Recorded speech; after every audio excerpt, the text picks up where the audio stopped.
in the mobile home industry. From the bottom to the top, he climbed the ladder of success. Investing in them trailers, he was bound to impress. Started off with nothing, just a dream in his mind. But he had that fire burning, couldn't be confined. He saw potential in the mobile homes, a hidden treasure. Flipped him like a pro, turned him into a real estate pleasure.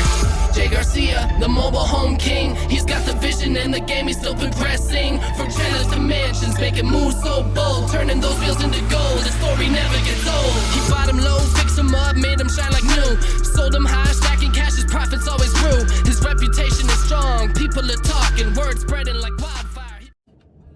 Hello and welcome to another episode of Mobile Home Confessions and Cars. Jose J. Garcia here, your host. You're in for another treat, another sport car, another investor, a dear friend of mine. You'll hear about him here in a few minutes and why we chose him for sure. But as always, let's start with the car. And while we're doing this, I hope you've been enjoying these episodes, this series. I'm having fun. That's what we're doing it for. I'm having fun. I love one and I like the other. I love mobile homes. They're the asset too. They're what pays for all this. And I like sport cars. I like exotics. Always have, always will. You'll hear it on my last episode. I get a little more personal at that point. We have a couple more episodes of these. But on today's episode, we chose a BMW i8. These are different. I've seen them. They've caught my eye. A mixture. And they're all hybrid. So it's not full electrical. No more electricals. Maybe one more. It's not full electrical. It's a mixture. It's a hybrid between fuel economy, 93 boost octane, and it can be electrical as well. So now what makes them unique differently, and they don't make these anymore. We got the last model of it here, which is a 2020. They stopped making them. They said it makes it a little bit more unique, a little more harder to find. There's only X amount of them. I like it so far. It drives good. It drives like a BMW. German engineered. Can't go wrong, right? 0 to 60 in 4.2 seconds, which is about 0.2 seconds slower than my Corvette. It's okay. Okay, competition. I love it too. It has two type set engines. So get this. Part of the engine, torque versus horsepower, both work together. So part of the engine kicks in at 1.5 liter. And I'm reading some of this. I don't know what this said in memory. And the other kicks in to produce that extra horsepower, which I imagine it would be the octane, the fuel. It's got to burn on that. Now, electrical is quick. Don't get me wrong. We got one more. I'm going to show you that one. My favorite electrical car. We'll leave it for that one. Okay. But yeah, they stopped making these in 2020. It is said that maybe 2028 is from my understanding. They plan on bringing them again. Who knows? We'll see on that. For now, we're going to enjoy the one we got, which is the black all around interior. We got the silver outside, a silver metallic is what they call. Nice. And it's got the, check this out. I want to show you this. Lamborghini-like wings. They call them wing doors. Pretty neat. Right? I like it. Oh, it's a challenge. It's a workout. Gotta shut it back down. You can't get in here in a hurry. I'm kidding. It's not tough to shut the door, open the door. It's neat. They call it the butterfly door effect. It's neat. Something different that BMW came out. Got all these exotics, all these sport cars. BMW is not going to stay behind. I've always been a fan. BMW, the M3s. I used to like those quite a bit as well. Check them out. Look, I can keep talking about rambling on. You get me talking about cars. That's probably the second best topic that I'm going to keep on rambling and talking about besides mobile homes. Rob started talking about both of them. Stay tuned. We got a lot of stuff coming. But on today's episode, we got a dear friend and investor who we're going to go pick up here in a few minutes. He's not far from us at this time. And the reason we chose him, like all the investors that have come on here, they have some type of connection with mobile homes. That's what we're doing. We're sharing the raw footages, the edit, the stuff that people don't talk about. I love the wins. I love the scores. I love the slam dunks. I love all the good benefit, all the good stuff. But I want to hear some of that behind the scenes. Now, every episode, we like to bring it a little bit differently. Everybody's got a story to tell. We love that, okay? I've always said I love the crazy ones that I wasn't involved. I like to watch those from, I don't always like to be front row on those. But the individual we're bringing in is Mr. Rick Dunn. Now, the reason I want to bring Rick is because he is an entrepreneur, serial entrepreneur. He owns businesses. He does a lot with it now, financing with a lot of these real estate. But he has a mobile home park. He has a mobile home transportation company. Yes. Now let's hear a little bit about some of those crazy Move my mobile home right now. Stories. You're going to hear a lot about those. And I love when people call me like that with a demand. It's like, I'm kidding. Jay, I'll sell you the mobile home for X amount, but I need to move right now. It's like pancakes were flipping. It don't work that way. So we're going to hear about some of this insight. But Mr. Rick Dunn, he's awesome. He's an investor. I've known him for years. Great guy. You're going to hear from him. Let's go pick him up.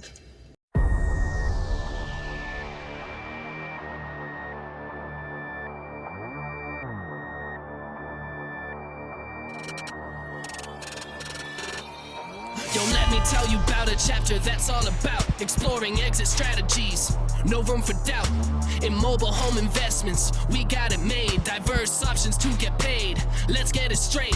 Wholesaling's the game. If you want quick dough, no major investments, just one-time blow. Flip it, sell it, and make your profit soar. No need to hesitate, just close the door. Rentals, that's another way to go. Long-term passive income, let it flow. Be a landlord, take care of your spot. Responsibilities, but the money's hot. Rent to own, it's like rentals with a twist. Renter becomes an owner, and that's the gist. Payments got an end date, ownership in sight. A win-win situation, now that's right. We're exploring diverse exit strategies in mobile home investments, making it easy. Get paid in different ways, maximize your gains. Flexibility and profits, that's how we maintain. Veteran assistance, housing, a noble cause. Providing homes for heroes, no time to pause. Give back to those who served our nation proud. It's not just about the money, it's about the crowd. Section 8, government vouchers in play. All right, so we picked up Rick. He's with us now. We're going to be talking about raw, unedited mobile home investing. So, Rick, how you doing? Doing good, Jay. Thank you, man. Absolutely. Glad to have you on here. Before we started this, I told him a little bit about you, but tell us, how long you been in the mobile home scene? I started back when I was probably 19. I started a job setting mobile homes when I was probably 19. Stayed there for a year or so. 23 now. So. Yeah, well, thank you. I appreciate it. I'm 48 now. I did get out of the mobile home business because I figured that was too hot and too rough back then. I'll be honest with you. I got out of it, got into law enforcement, then went overseas, did some stuff, came back, started flipping houses, and not too long ago, a while back, I started getting mobile homes again because they are easier to deal with, a little less upfront money to put into. So I enjoy doing that. So I kind of do a little bit of both. I'll round up some movers. I've set them before. I've moved them before. Bought them, rehab them, you name it. I've done a little bit of all of it. Yep, for sure. So, and that's what I want to cover. As y'all know, y'all follow our series is different investors, different. Everybody does something a little bit differently. So I want to cover some of the move, because there's so much demand in it, but it's even more demand of people. Tell me about some of these people that are so demanding. And I get calls all the time. It's like, I'll sell you this if you can move it today, yesterday. Oh God, everybody needs it today. I look at it where their crisis is not my emergency. Unless I'm not doing anything that day, or you're going to pay very well, I'll just drop what I'm doing. But you don't get anybody to do that. They need their house moved because, one, they done got to the point where they have to get it off the lot, or if they're in a community, it's done past the deadline, and they have to get it. And I'm just not going to drop everything for a $500 pool or a $1,000 pool. It just doesn't do that. But I mean, you got to get permits, right? You have some type of inspection. So it's not like it's doable in a sense. Well, yes and no. Like in Georgia, for instance, a lot of pools you can buy the master and you can start pulling all over. The problem is you're backed up all the time. Everybody wants you. You're always doing something. Mm-hmm. And then where's the house going? That's the permit that you have to have, because if I'm not pulling it back to like a property that I own as a storage, you have to have a move-on permit. That takes time because you have to get with the county, city, wherever you're taking it to. And that's where the holdup is. So no, you just don't move it one day and go put it on somebody's property. Interesting. On that, by the way, I've had where a mover brought my mobile home and they didn't tell me the county didn't allow a certain mobile home. Mm-hmm. I mean, that's you as a mover. That's not your responsibility, right? You're like a hauler. No, you normally do all that. I make the clients down. I tend to know what counties want what year, mm-hmm. But if I don't, I want to check it too, because I don't want to get fined for taking one and drop it off. Because so they could get you too. Well, some of them. Wow. They'll get you. Well, the county wants money. The government wants money. Who's got the money? Well, what else? That's all it is. They're going to think, oh, you own a company. Yeah, but you don't know that I'm paying a bunch of people Mm-hmm. and all the money and expenses too, and my taxes. Then you want to come find me. So some places, I found one, they don't want anything below 2,000. So you better be careful there, you know. But some places will let you do, what is it? The minimum's 76 model, I believe it is what you can do. Post DOT, somewhere around there. Yeah, but they're strict. I mean, some of these counties we're dealing with, I mean, they'll say it has to be a certain square footage. Yep. They don't discriminate, but they've gotten creative as to how they can limit.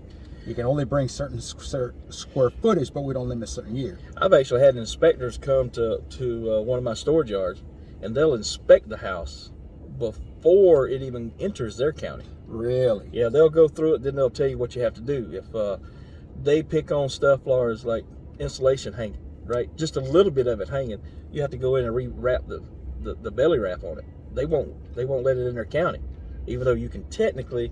You're not supposed to drive it down the road with the belly wrap ripped up, but you know, DOT's not going to stop because they don't want to deal with you. Yeah. 9 times out of 10. Tell me about your clientele. Is yours mostly when, hey, move a mobile home or multiple mobile homes? Is it mobile home park owners or onesies? Hey, come pick up my home. Normally it's just Joe calling. I need a house. I just bought one. I want to put it on another property for a rental. Mostly people like that wants them as rentals. No, they're investors. They say they're not investors, but if they're buying mobile homes and renting them, they're investors. You'll get some people who just want their own homes. I do fill-ins at times with mobile home parks. I've talked to you about that some. Well, that's where the money is at. I would think it's less hassle too, because you're dealing with somebody who steady does it. But you know, you service everybody. So matter of fact, I got a house. I'll tell you one. I picked up a house for free, unless you charge. My guy just took it, but he was going back anyway. Single wide, 16 by 80. It was a 2000 model. The problem was a tree punctured the roof. They let it sit there for God knows how long. So from front to back was black mold. Oh. They wanted it off the property. I was thinking, I would too. However, I was like, a little cleanup should be all right. Another investor may want it. I'll do it myself. He took it. Someone saw it before I even had a chance to do anything with it. Offered me a price. I come back with another price. We settled at $11,000. Wow. $11,000, and I had an afternoon worth of work in it. You got it for free an afternoon. That's $11K profit. I'm not hating that. Good stuff. You do that on mobile homes. yeah. And now I'm gonna tell you now. The only problem is I've been seeing on some of these places is new investors tend to overprice if they're not getting the proper education, and I think that's where you come in. I've seen your guys. I've been to some of your events. The education is key because everybody else is just throwing numbers on the board. Yeah, all over the place. Yeah. Messing up comps and ARVs. They're totally screwing us up. Yeah, for sure. What do you think about the car, Rick? Man, BMW i8. Nice ride. I didn't even know how to get in. I had to ask Jay how to open the door. It's one of them flop doors. So. Yeah, it's nice. They're called butterfly wing doors. Excuse me. For sure. So, tell me the worst mobile home you've ever moved. Funny. I had to move it a few times because it broke on the highway. Oh. Yeah. So, with that being said, when you're going in and getting these older houses, we were moving it, riding pretty good, and then the frame just collapsed, went through, the axles went up through the floor, busted all the tile, the bathroom. Were you on a highway on this? Yes, we were on a 4-lane divided highway, so it dug into the road, tore up the asphalt. The good news is when the trooper came by, he kind of pulled up, and everybody's scared of troopers and everything else. Trust me, I am too. And he says, as long as it's gone tomorrow, I don't want to know what happened. And he kept driving. So, great. The problem is, had to get the team out there. We had to lift it up. We had to do welding. We had to weld back hooks and hangers. Oh, it was awful. So when you're looking at these used mobile homes, be aware of what did someone do prior to you doing it. Okay, these frames are all set for specs, certain weight and everything. When they go in and redo sheetrock, you don't want to put 3/4 sheetrock in a mobile home. Okay, it's too heavy. These big 24-inch tiles, way too heavy. Then you got your plaster, everything. The frames are not made to travel for that. If they're set up, they're fine if you're not going to move them anymore. Okay, because they're not there. You already got your piers in place. They're not moving. But once you put that home on the road, the frame will not hold all that extra weight. and we found out the hard way. Another investor was telling me that. I didn't realize that. And obviously they use particle boards and obviously for durability too, but the weight is an issue. Big issue. He was saying that there's certain counties, this is in Florida, they can actually fine you, whether it's any damage or not, if they go into the mobile home and see that all this excessive, because you're overweight. And I mean, you go through scales, right? That's correct. You got to weigh. So they can see that you are overweight at that point. Will they shut you down? If they can shut you down, but they're again, they don't want it either, on their property. I'm about to say, I've never seen you'll have to get over. They don't want to pull you over. From a trooper, being a trooper, or a former trooper, I don't want to pull them over. Too much paperwork, too much hassle. You got to get to DOT. DOT, that is their job, but they don't want to deal with you unless they have to. Crash, you go through a scale, you go around a scale, they'll go get you because they know that's a nice paycheck in that part. How do they know if you go around? They'll set up. You got little back roads that go around scales, especially in Florida. You'll have the little back roads because I know the Florida one's right on the line. You can go around them, and sometimes you'll see one sitting there. So they're expecting somebody to. They're expecting some person to be around. Okay. Got it. Yeah, no, I've never seen a mobile home pulled over, but I guess that makes sense. Yeah, they don't want the hassle. One, it's too big to park on the side of the road to do an inspection or anything. And normally they know you probably pretty good, especially new ones. The old ones are the one they may pull over on. Yeah, for sure. So I got this story of John. John owns a farm. I think he still owns a farm, and he had a John Deere tractor.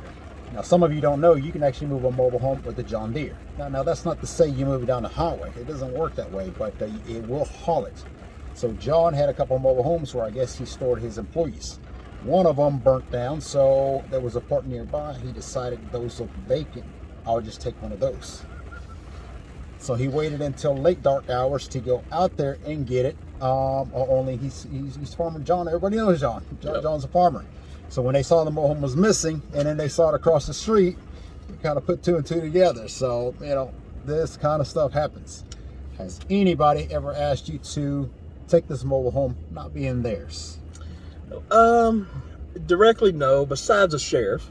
One time before I was doing something, a writ, so the county took the home. Okay. Problem is the homeowners did not want it to go. They were causing so much trouble. We had all kind of trouble unblocking it, getting it done. They left everything in the house, refused to do it. Parked trucks in front of our trucks, our toters, could not get it up, just a mess. So we had to have wreckers come, move their cars while the sheriff was there. Finally held it back. So we had to actually take their house against their will with all their belongings in it down the road to another lot. I've done that. I personally have repoed another home. It was still on the blocks, single wide. We had to watch the house till everybody left because it was kind of a rough crew that we were dealing with. You don't want to show up with a shotgun. So they left. We went up there because the axle was already on it. We just had to slap new tires on it real fast. We cut the power lines, hooked it up, and pulled it straight off the blocks. Okay, pulled it off their property, off the blocks. We had to rock it a few times to get it off. Pulled it slam off. So it literally landed on the wheels. It landed on the wheels. Wow. All we did was we cut the electrical, we cut all the tie downs, and just pulled it. We broke the plumbing. We didn't care. We had to get off, and we didn't set up any, our signs on the trucks or anything like that on the mobile home until we pulled it down the road a little bit so we can get out and put our lights on to take off. This is some Texas Wild Wild West. It was crazy. I didn't think we were going to do it. My partner was like, "We're doing it." So we went. How high was the adrenaline? Oh, it was. Let me tell you, I could have worked for days after that drilling, but it was exhausting because you just didn't know if they were going to come back. We've been sitting there in just some rental cars waiting on everybody to leave. And everybody left, lights are turned out, and we said, let's get it, and hopefully nobody's in sleep. How long did this take for y'all to get in and out of there? In and out, we were probably in and out in 20 minutes. I mean, it was fast because we both had cutters, and we went down both sides. This was planned attack. It was planned. NASCAR, get in. Yeah, man. It was awful. And, putting tires on are easy. It was only a 2-axle, so it was a smaller house. Okay. And we just cut the straps. We hit the breaker, cut the wire, and just went. And we just broke the water line. It was over well. Did anybody claim this after? Oh, we got all kind of phone calls from the sheriff. We got call, but hey, I had paperwork saying we repoed it, so. Yeah. Kind of like a car. You can complain all you want, but if you got the paperwork, they can take it. Okay, well, there you go. And he mentioned writ, by the way. The writ is basically after an eviction, you still don't do what you're supposed to. A writ means either they come and throw you out, or in this case, you come and take it. So, I mean, that's, you've been given chances. That's the way it works. So, tell me your best win with the mobile home. Ooh, It says 11,000. I like it. 11,000 is pretty good, but I got a better one. Okay. A new house that was damaged at another dealership. Okay. Tree hit it on the lot, tore up the back. Okay. So it had water damage in the 2 bedrooms, tore up some other stuff. Ended up getting it, purchased it from the dealer, I think around 35,000, somewhere around that, if I'm not mistaken. Put it on a lot that I had. The lot, you can get some cheap ones if you look good. It will cost you for the improvements. I think it was like $3,000 for the lot. Okay, all in. I had to put a well and a septic tank in it. I fixed the house. So all in, well, septic tank, you're looking at probably 20 grand, according to where you're at in the state. Had to put a light pole on there. It was another 3-4 grand. Less than 10 grand to fix the house. So what are we at? I think I had less than $80,000 all in. Sold it for just under 200. Man, how long process? Let's see, 6 months probably. Hey guys, we don't need to say more. I mean, that's where it's at. We had Bogino in here last week, and he was telling the same thing. 6 months. I mean, it's like mobile homes are just, they're easier, they're simpler, they're quicker, and that's why I like them. So, no, that's awesome. So, Rick, it's been awesome having you on here. Thank you, Jay. We can keep talking with you for hours. I'm sure you got plenty more stories. So, Yeah, sure. But, I hope you like this confessions. Definitely hit the like, hit the subscribe. Let's stay tuned for the next episode. See you.